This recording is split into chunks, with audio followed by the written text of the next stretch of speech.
República Federativa do Brasil. Como a gente chegou até aqui? O que isso tem a ver com política pública? Vem que eu vou falar um pouquinho mais sobre a nossa história nesse vídeo no Primatologando. Vem comigo, eu sou o Jeff. Eu sou o Jeff, formado em História, pós-graduado em Ensino e História, também fiz RH, fiz pós-graduação em Psicologia Organizacional e agora estou fazendo bacharelado em Ciências Biológicas. Essa playlist, esse é o terceiro vídeo, e se você assistir os dois primeiros, a gente falou um pouquinho sobre política no geral e a importância e a relação que a política tem com a ciência. Agora, eu queria falar um pouquinho do que a gente está vivendo nesse momento. O último vídeo vai ser sobre as referências que eu utilizei e os livros que eu indico que você leia para você ter uma noção melhor sobre política. Adorei o chapeuzinho, gente, olha. Eu não vou entrar em cada detalhe da história. Eu vou entrar em alguns detalhes para você entender um pouco melhor o momento que a gente está vivendo. Eu gosto muito, sempre gostei, nunca soube tanto a razão, a não ser que meu pai é da fronteira com o Paraguai, da Guerra do Paraguai. Você deve estudar na escola que a gente teve alguns momentos aqui no Brasil que a gente considera como colonial, como império e como república. O império a gente divide entre o primeiro reinado, período regencial, e segundo reinado. Vamos focar no segundo reinado, onde Dom Pedro II era imperador do Brasil. Existem vantagens e desvantagens em uma monarquia. Eu diria que uma grande vantagem é uma estabilidade política talvez maior em alguns aspectos. Pelo menos naquele momento pós-independência não só do Brasil, mas de vários países aqui da América do Sul que fazem fronteira com o Brasil, que eram repúblicas e eram consideradas pelos nossos diplomatas, pelos nossos burocratas, como governos muito instáveis. Considero até que a gente teve algumas nesse aspecto, mas a principal, que não foi uma guerra civil, mas uma guerra externa, conhecida como a maior guerra da América do Sul, foi a Guerra do Paraguai. No Uruguai, que é um país que fica ao sul do Brasil, que inclusive teve sua independência do Brasil, foi uma província chamada Província Cisplatina durante algum momento, era um território de disputas entre a Argentina e o Brasil e obteve ali, através de acordos diplomáticos, sua independência. Após sua independência, existiam dois grandes partidos tradicionais que existem até hoje, que é o Colorado e o Nacional. Existem outros partidos políticos, hoje inclusive o presidente do Uruguai é da Frente Amplia, que é um outro partido que surgiu com maior força, unindo as forças da esquerda depois ali dos anos 70. Aquele momento era um momento de guerra civil no Uruguai. E nós temos a fronteira com o Rio Grande do Sul, que tinha alguns probleminhas básicos. Muitos gaúchos, muitos brasileiros moravam no Uruguai e se sentiam indefesos. E isso começou a ressoar no Império com solicitações do Rio Grande do Sul para poder resolver esse problema interno do Uruguai ou poder ajudar de alguma maneira. A preocupação era grande, não necessariamente por causa da Guerra Civil do Uruguai, mas por causa do Rio Grande do Sul, que já tinha tido suas rebeliões. Então, o Brasil acabou interferindo, estou sendo simplista, no Uruguai, governado por blancos na época. Não era amigável às políticas da Argentina, porém, secretamente, digamos, tinham suas relações com Francisco Solano Lopes no Paraguai. Uma vez que o Uruguai foi invadido por brasileiros, Francisco Solano Lopes decidiu declarar guerra ao Brasil invadindo a província do Mato Grosso, que hoje é Mato Grosso do Sul, tomando algumas cidades como Corumbá, Dourados, entre outras. O que o Paraguai pensava também é que, além do apoio dos blancos no Uruguai, receberia apoio de algumas províncias da Argentina. Os três países subestimaram o Paraguai. A força paraguaia e seu exército eram maiores e melhores treinados e conheciam o território melhor do que ninguém. Então a guerra se alastrou durante alguns anos, o que causou a morte de uma grande população masculina, feminina, crianças, mas principalmente a masculina. Tem estudos que falam que 90% dos homens morreram. E o Brasil, junto com a Argentina, incorporou algumas partes do Paraguai,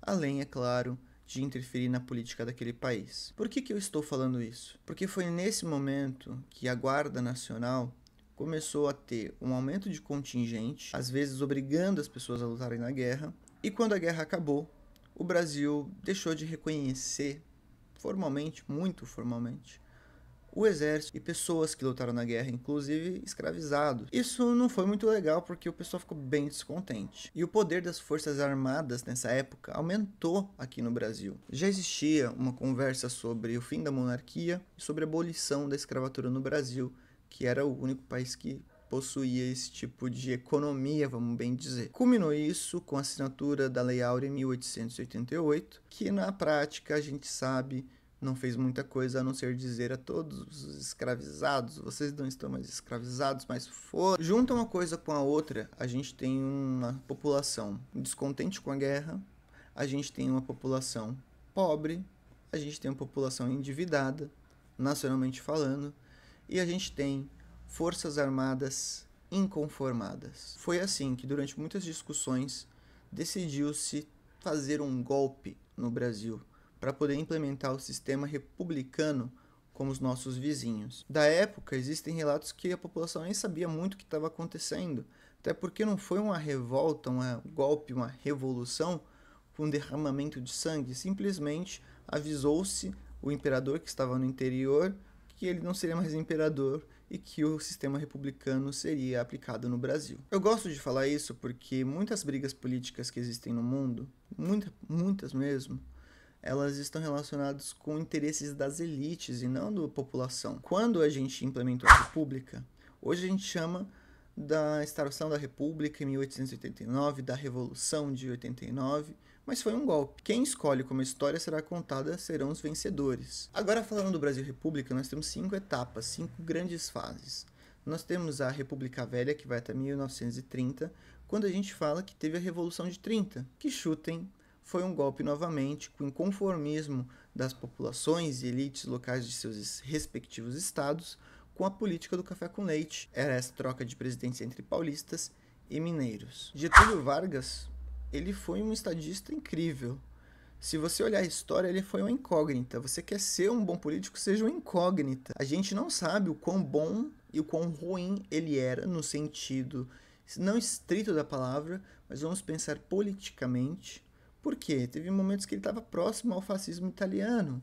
Teve momentos que ele se afastou e realmente foi um líder de população, implementando políticas que estão em vigor até hoje, como CLT para o trabalhador. Ele ficou no poder durante algum tempo, num momento de golpe de Estado também que ele deu, e entre 1945 e 64 tivemos o que chamamos de Segunda República, que foi bastante instável. Nós vivíamos um mundo pós-guerra muito instável e o Brasil não deixou de fazer parte disso. Tanto na Primeira quanto na Segunda e na Terceira República, nós adotamos o sistema presidencialista, tínhamos um presidente. Em 1954, já se tinha uma noção que talvez um golpe militar poderia acontecer. Foi quando Getúlio Vargas se suicidou, e isso foi postergado para 1964. Era um período de Guerra Fria. Nós tínhamos acabado de ter um presidente chamado João Goulart, que assumiu o governo de uma maneira muito estranha. Ele não tinha um governo de coalizão tão forte, não tinha uma governabilidade tão forte. Em 64, alegando motivos como nós somos contra o comunismo, precisamos de estabilidade política, deu-se um novo golpe no Brasil e a gente chamou de golpe. Tenho certeza que se algumas pessoas tivessem ganhado, depois disso, chamaria de revolução. Também não é verdade, assim como não é verdade de 1930 a 1989. Chamam de revolução, né? Meu Deus. Nós tivemos um golpe militar aqui, foi sangrento. Para quem foi sangrento isso? Quando eu converso com a minha mãe, que já era viva na época, a minha mãe nasceu em 55, eu pergunto como é que foi viver durante a ditadura militar. Ela fala, normal, tinham 2 partidos e era isso. Ela tinha uma vida comum da sociedade, assim como a maioria dos brasileiros. Agora, quando a gente sobe para as elites políticas ou intelectuais, essas pessoas sofreram muito. Teve gente que morreu, teve gente que foi torturada, teve gente que teve que sair do Brasil, ter um exílio. Então é um período de se estudar com bastante veemência, que aconteceu entre 64 e 88. 85 foi uma data importante, foi um momento ali de decisão, se a gente ia continuar ou não sendo uma ditadura. Que no final das contas, decidiu-se que teríamos um momento de redemocratização, que culminou com uma nova Constituição no ano de 1988, ou seja, estamos na Terceira República e temos presidentes desde então. Falei um pouco dessa história e dessa divisão, porque desde 1988, com a nova Constituição que a gente tem, nós vivemos num sistema federativo presidencialista. Ou seja, temos um presidente e temos entes da nação, que são os estados que têm uma determinada autonomia. Isso se dá geralmente quando o país é grande, não é regra, mas dá-se nesse aspecto. Hoje, a gente pode votar. A gente pode votar para presidente, para deputados, senadores, vereadores. Ou seja, a gente vota no executivo e no legislativo. O que fica muito na cabeça do brasileiro é que o presidente manda em tudo, que o presidente é o presidente e ele que vai mandar em tudo, ele é o responsável por tudo. E não é assim que funciona. Nós, através de nossos representantes, escolhemos esse modelo de presidencialismo. Houve durante um tempinho, entre 61 e 63, um período parlamentar no Brasil. Foram 3 os primeiros ministros, Tancredo Neves foi o primeiro, disse, pelo menos nas fontes que eu vi, que foi um bom articulador no governo. Não vou opinar. Depois de 88, nós passamos por algumas votações e tivemos presidentes como o Fernando Collor, que foi impedido devido a muitas polêmicas de seu governo. Ainda assim, também considero um pouco intrigante, porque ele teve algumas medidas interessantes durante seu governo e outras nada populares, o que o tornou impopular. E a inflação sempre vai deixar a população brava. Foi um período hiperinflacionário. Após ele, nós tivemos outros presidentes, e um deles, Fernando Henrique Cardoso, que havia sido ministro da Fazenda anteriormente, em determinado ponto acabou se tornando presidente do Brasil e reeleito, e muito popular pelo Plano Real, que ajudou na estabilização da inflação do país. O Lula, ele já concorria nessa época para presidente. Inclusive, no primeiro governo do Fernando Henrique Cardoso, ele estava em primeiro lugar nas pesquisas. Mas devido à questão inflacionária e como o governo lidou com isso na política, o Fernando Henrique Cardoso ganhou. Em 2002 havia um medo gigantesco que a esquerda, que o Lula ganharia e ele faria um escarcéu do Brasil e ia doar tudo. O que não aconteceu, foi um governo bastante voltado ali a políticas mais centralistas e de esquerda, obviamente, progressistas, e um momento de bonança mundial. O Brasil ficou com muita grana nessa época, o que permitiu sim um investimento maior em programas sociais. Eu já disse isso em alguns vídeos e eu vou dizer isso novamente. Para mim, existe essa questão de esquerda e de direita, óbvio, mas mais do que isso, existem partidos políticos mais progressistas e menos progressistas, que são mais conservadores. Dependendo do panorama mundial, gente, às vezes é interessante você ter um governo conservador, seja ele de esquerda ou de direita, ter um governo progressista, seja ele de direita ou de esquerda. Isso vai dizer muito mais do que necessariamente a figura do presidente. Depois do Lula, tivemos a Dilma, no momento já de crise, e ela também foi impedida. Existe aí um debate se foi um impedimento válido ou se foi um golpe. O impedimento ele foi válido, está dentro da nossa Constituição. Agora, os mecanismos políticos pelos quais ele foi feito são questionáveis, e eu falo para vocês, daqui uns 50, 100 anos, a gente vai chamar isso ou de golpe ou de impeachment. Depois do impedimento, o Michel Temer virou presidente do Brasil, nosso querido vampirinho. Logo após isso, veio Bolsonaro e novamente estamos com o Lula. Fazer história do momento presente é muito complicado. E nós estamos num momento, depois de 2000, onde a informação ela corre muito mais rápido através da internet, o que pode gerar sim fake news. A partir de agora, depois do coronavírus, a gente ainda tem inteligências artificiais muito eficientes, o que também pode gerar fake news. Por isso eu sempre bato na tecla de você tentar se informar o máximo possível, ler o máximo possível, e se você quiser opinar sobre política, se você gosta ou não gosta, se vai chamar um de ladrão ou não, se vai chamar um de golpista ou não, se vai chamar um de presidiário ou não, você tem uma noção básica de política, do que aconteceu, do que tem acontecido, e ler alguns documentos que estão disponíveis para a gente sobre esses períodos, principalmente do contemporâneo, se você gosta de debater o tema. Quando a gente fala de presidencialismo, o Brasil é um país muito diverso. E por isso, após a redemocratização, nós tivemos a possibilidade de multipartidarismo. Hoje temos mais de 30. O que isso significa? É ruim?